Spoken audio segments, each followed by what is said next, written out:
ابتدا ہے رب جلیل کے بابرکت نام سے جو دلوں کے بھید خوب جانتا ہے۔ دیکھتی آنکھوں سنتے کانوں صابری میاں کا سلام پہنچے۔ جنت کیا ہے اور یہ کہاں واقع ہے، اس کی تعداد، اس کی منزلیں، پھاٹک، باغات، عمارتیں، نہریں، چشمے وغیرہ کتنے ہیں، یہ سب ہماری آج کی ویڈیو کا موضوع ہوگا۔ ناظرین محترم، اللہ تعالیٰ نے اپنے بندوں کو ان کے اچھے اچھے اعمال کا اپنے فضل و کرم سے بدلہ اور انعام دینے کے لیے آخرت میں جو شاندار مقام تیار کر رکھا ہے اس کا نام جنت ہے، اور اسی کو بہشت بھی کہتے ہیں۔ جنت میں ہر قسم کی راحت و شادمانی و فرحت کا سامان موجود ہے۔ سونے چاندی اور موتی و جواہرات کے لمبے چوڑے اور اونچے اونچے محل بنے ہوئے ہیں، اور جگہ جگہ ریشمی کپڑوں کے خوبصورت و نفیس خیمے لگے ہوئے ہیں۔ ہر طرف طرح طرح کے لذیذ اور دل پسند میووں کے گھنے شاداب اور سایہ دار درختوں کے باغات ہیں، اور ان باغوں میں شیریں پانی، نفیس دودھ، عمدہ شہد اور شراب طہور کی نہریں جاری ہیں۔ قسم قسم کے بہترین کھانے اور طرح طرح کے پھل فروٹ صاف ستھرے اور چمکدار برتنوں میں تیار رکھے ہیں۔ اعلیٰ درجے کے ریشمی لباس اور ستاروں سے بڑھ کر چمکتے اور جگمگاتے ہوئے سونے چاندی اور موتی جواہرات کے زیورات، اونچے اونچے جڑاؤ تخت، ان پر غالیچے اور چاندنیاں بچھی ہوئی اور مسندیں لگی ہوئی ہیں۔ عیش و نشاط کے لیے دنیا کی عورتیں اور جنت کی حوریں ہیں جو بے انتہا حسین و خوبصورت ہیں۔ خدمت کے لیے خوبصورت لڑکے چاروں طرف دست بستہ ہر وقت حاضر ہیں۔ الغرض جنت میں ہر قسم کی بے شمار راحتیں اور نعمتیں تیار ہیں، اور جنت کی ہر نعمت اتنی بے نظیر اور اس قدر بے مثال ہے کہ نہ کبھی کسی آنکھ نے دیکھا، نہ کبھی کسی کان نے سنا، نہ کسی کے دل میں اس کا خیال گزرا۔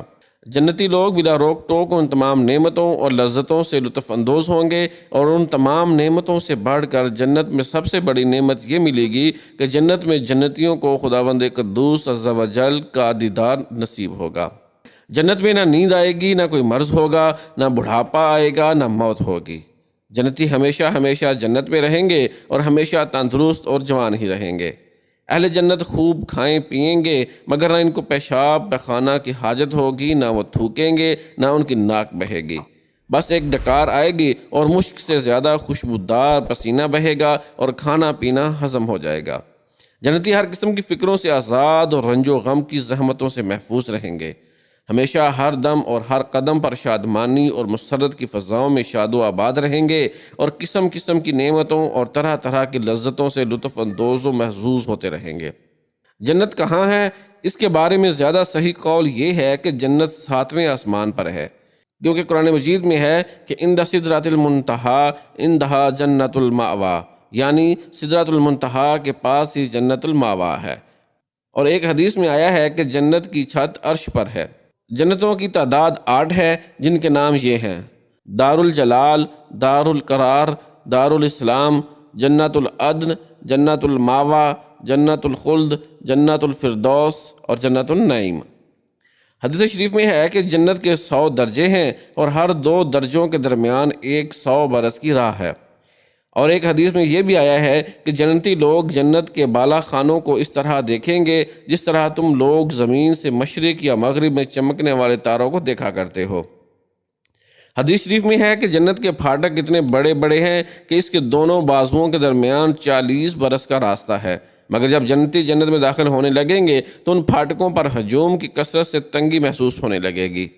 جنت کے باغوں کے بارے میں حضور اکرم صلی اللہ علیہ وسلم کا ارشاد ہے کہ مومن جب جنت میں داخل ہوگا تو وہ 70,000 ایسے باغات دیکھے گا کہ ہر باغ میں 70,000 درخت ہوں گے، اور ہر درخت پر 70,000 پتے ہوں گے، اور ہر پتے پر لکھا ہوگا لا الہ الا اللہ محمد الرسول اللہ امۃ مذنبۃ ورب غفور، اور ہر پتے کی چوڑائی مشرق سے مغرب کے برابر ہوگی۔ اور ایک روایت میں ہے کہ جنت کے تمام درختوں کے تنے سونے کے ہیں۔ جنت کی عمارتوں میں ایک اینٹ سونے کی اور ایک چاندی کی ہے، اور اس کا گارا نہایت ہی خوشبودار مشک ہے، اور اس کی کنکریاں موتی اور یاقوت ہیں، اور اس کی دھول زعفران ہے۔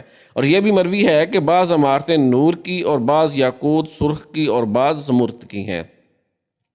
جنت میں شیریں پانی، شہد، دودھ اور شراب کی نہریں بہتی ہیں۔ جب جنتی پانی کی نہر میں سے پئیں گے تو انہیں ایسی حیات ملے گی کہ پھر انہیں موت نہ آئے گی۔ اور جب دودھ کی نہر میں سے نوش کریں گے تو ان کی بدن میں ایسی فربی پیدا ہوگی کہ پھر کبھی لاغر نہ ہوں گے، اور جب شہد کی نہر میں سے پی لیں گے تو انہیں ایسی صحت و تندرستی مل جائے گی کہ پھر کبھی وہ بیمار نہ ہوں گے، اور جب شراب کی نہر میں سے پلائے جائیں گے تو انہیں ایسا نشاط اور خوشی کا سرور حاصل ہوگا کہ پھر کبھی وہ غمگین نہ ہوں گے۔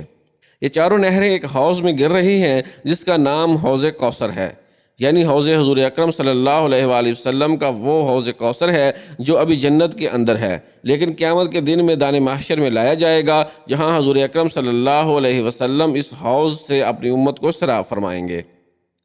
ان چاروں نہروں کے علاوہ جنت میں دوسرے چشمے بھی ہیں جن کے نام یہ ہیں: کافور، زنجبیل، سلسبیل، رحیق اور تسنیم۔ ہر جنتی خواہ بچپن میں مرا ہو یا بوڑھا ہو کر وفات پائی ہو، ہمیشہ جنت میں اس کی عمر 30 ہی برس رہے گی، اس سے زیادہ کبھی اس کی عمر نہیں بڑھے گی، اور وہ ہمیشہ ہمیشہ اسی طرح جوان رہتے ہوئے آرام و راحت کی زندگی بسر کرتا رہے گا۔ ادنا درجے کے جنتی کو 80,000 خادم اور 72 بیویاں ملیں گی، اور اس کے لیے موتی اور زبرجد و یاقوت کا اتنا لمبا چوڑا خیمہ گاڑا جائے گا جتنا کہ جابیہ اور صنعاء کے دوسرے شہروں کے درمیان فاصلہ ہے۔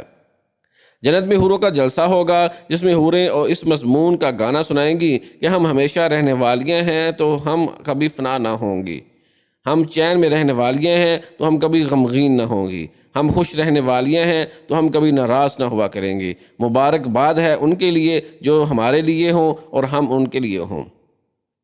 ہر جمعہ کے دن جنت میں ایک بازار لگے گا کہ اس میں شمالی ہوا چلے گی جو جنتیوں کے چہروں اور کپڑوں پر لگے گی تو ان کے حسن و جمال میں نکھار پیدا ہو کر وہ بہت زیادہ خوبصورت ہو جائیں گے، اور جب وہ بازار سے پلٹ کر اپنے گھر جائیں گے تو ان کے گھر والے کہیں گے کہ تم تو خدا کی قسم حسن و جمال میں بہت بڑھ گئے ہو، تو یہ لوگ کہیں گے کہ ہمارے پیچھے تم لوگوں کا حسن و جمال بھی بہت بڑھ گیا ہے۔ حضور اکرم صلی اللہ علیہ وسلم کا ارشاد ہے کہ جب جنتی جنت میں داخل ہو جائیں گے تو خدا عز و جل کا ایک منادی یہ اعلان کرے گا کہ اے اہل جنت، ابھی تمہارے لیے اللہ عز و جل کا ایک اور وعدہ بھی ہے۔ تو اہل جنت کہیں گے کہ اللہ عز و جل نے ہمارے چہروں کو روشن نہیں کر دیا ہے؟ کیا اللہ عز و جل نے ہم کو جہنم سے نجات دے کر جنت میں نہیں داخل کر دیا ہے؟ تو منادی جواب دے گا کہ کیوں نہیں۔ پھر ایک دم خداوند قدوس اللہ عز و جل اپنے حجاب اقدس کو دور فرمائے گا تو جنتیوں کو اس سے زیادہ جنت کی کوئی نعمت پیاری نہ ہوگی۔ اسی طرح بخاری و مسلم کی حدیث میں ہے، حضرت جریر بن عبداللہ رضی اللہ تعالیٰ عنہ کہتے ہیں کہ ہم رسول اللہ صلی اللہ علیہ وآلہ وسلم کی خدمت میں بیٹھے ہوئے تھے تو حضور اکرم صلی اللہ علیہ وآلہ وسلم نے 14ویں رات کو چاند کی طرف دیکھ کر ارشاد فرمایا کہ تم لوگ عنقریب اپنے رب عز و جل کو دیکھو گے جس طرح تم لوگ چاند کو دیکھ رہے ہو، تو اگر تم لوگوں سے ہو سکے تو نماز فجر و نماز عصر کبھی نہ چھوڑو۔ اسی طرح حضرت صہیب رومی رضی اللہ تعالیٰ عنہ سے مروی ہے کہ رسول اللہ صلی اللہ علیہ وسلم نے فرمایا کہ جب جنتی جنت میں داخل ہو چکیں گے تو اللہ تعالیٰ فرمائے گا کہ اے اہل جنت، کیا تم چاہتے ہو کہ کچھ اور زیادہ نعمتیں میں تم لوگوں کو عطا کروں؟ تو اہل جنت کہیں گے کہ خداوند عز و جل، کیا تو نے ہمارا منہ اجالا نہیں کر دیا؟ کیا تو نے ہمیں جنت میں نہیں داخل کر دیا اور جہنم سے نجات دے دی؟ اتنے میں حجاب اٹھ جائے گا اور لوگ دیدار الہی عز و جل کر لیں گے، تو اس سے زیادہ بڑھ کر انہیں جنت کی کوئی نعمت محبوب نہ ہوگی۔